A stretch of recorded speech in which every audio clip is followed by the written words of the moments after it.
손흥민이 이끄는 토트넘이 오늘 EPL 15라운드 웨스트햄과 홈 경기를 치렀습니다. 원정의 무덤이라는 에티하드 스타디움에서 열린 맨시티 원정 경기에서 압도적인 경기력으로 한 골 1도움으로 값진 무승부를 거뒀는데요. 도쿠를 스프린트로 완벽하게 제치고 이후 각이 없는 상황에서 강력하고 깔끔한 마무리 슈팅으로 선제골을 기록했습니다. 손흥민이 도쿠를 뚫어내고 득점까지 하는 장면을 보고 쓰러지는 과르디올라 감독의 충격적인 모습은 지금까지 회자되고 있습니다. 최근 들어 EPL 감독들은 손흥민에게 2명 이상의 수비를 붙여 슈팅을 못 날리게 하고 있는 상황입니다. 웨스트햄과의 경기를 앞두고 영국의 축구 매체들은 손흥민의 활약으로 토트넘이 연패를 끊어낼 것이라고 말했는데, 포스테코글루 감독도 기자회견을 통해 지난 맨시티전에서 우리의 축구를 보여줬고 손흥민은 최고의 스트라이커임을 보여줬다.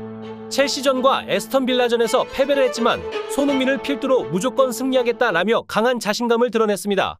또한 센터백 로메로가 징계에서 돌아오기 때문에 많은 팬들은 로메로의 안정적인 수비와 손흥민의 날카로운 골 결정력을 기대했습니다.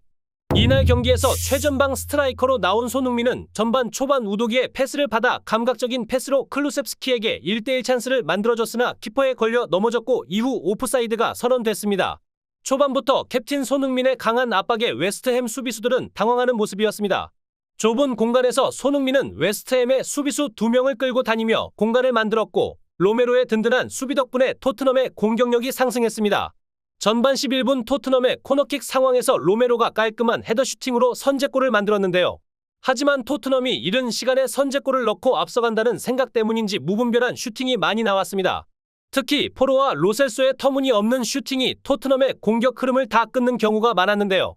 좌측 윙어로 나선 브레넌 존슨만이 손흥민에게 연결하여 골을 넣으려는 의지를 보였습니다. 경기를 중계하던 스카이 스포츠의 게리 네빌은 손흥민이 계속해서 웨스트햄 수비 라인을 깨부수는 라인 브레이킹을 시도하고 있으나 토트넘 선수들의 패스가 전혀 오지 않았고 무리한 중거리 슈팅이 난무했다 라고 평가했습니다.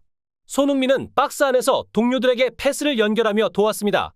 하지만 전반 39분 손흥민이 노마크 상황이었으나 비수마가 터무니없는 슈팅으로 기회를 날렸습니다. 후반전이 시작하자마자 이번에도 손흥민이 라인 브레이킹 이후 박스 안에서 패스를 했으나 수비벽에 막혔습니다. 후반 7분 웨스트햄의 역습 상황에서 제로드 보웬의 동점골이 터졌는데요. 후반 10분 토트넘이 프리킥 찬스를 얻었고 이를 로셀소가 문전으로 올리지 않고 수비벽에 슈팅을 때리며 기회를 버렸습니다. 거기에 후반 17분 로셀소의 문제가 드러났는데요. 토트넘의 역습 상황에서 전방으로 뛰는 손흥민에게 스루 패스를 하지 않고 무리하게 볼을 끌다가 기회를 날렸습니다. 메디슨이 없는 상황에서 그나마 로셀소가 좋은 선택이지만 무리한 슈팅과 볼을 끄는 습관은 아쉬운 상황입니다. 후반 29분 우도기의 집중력을 잃은 백패스가 나왔고 워드프라우스가 손쉽게 역전골을 성공시켰습니다. 게리 네빌은 전반전 토트넘이 앞서고 있는 상황에서 난잡한 슈팅이 아닌 손흥민을 활용했어야 했다 라며 아쉬워했습니다. 경기가 끝나고 영국 스포츠 매체 풋볼 런던은 토트넘에는 손흥민밖에 없다 라는 주장을 했는데요. 토트넘 팬들은 올 시즌이 시작하기 직전 케인이 떠난 순간 절망에 빠졌었습니다. 그들은 손흥민이 절대로 케인의 빈자리를 채울 수 없다는 반응이 대부분이었습니다. 그러나 지금은 토트넘 팬들뿐 아니라 전문가들도 케인의 공백이 크지 않다고 말합니다. 특히 케인이 토트넘 유니폼을 입고 뛴 마지막 시즌 14라운드까지 기록을 보면 14경기에서 똑같이 8승이지만 지난 시즌은 26점, 올 시즌은 27점이 되었습니다. 케인이 없으니 오히려 손흥민이 득점포를 터뜨리고 있습니다.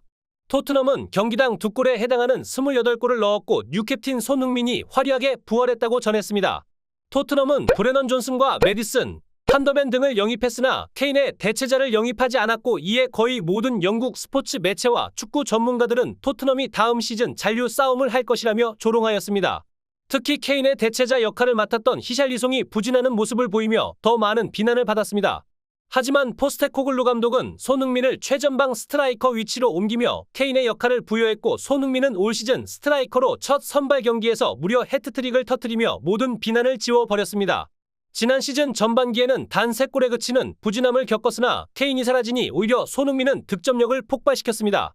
손흥민의 커리어 전체를 볼 때 가장 좋은 페이스면서 득점뿐만 아니라 플레이메이커 역할도 완벽하게 선보이고 있습니다.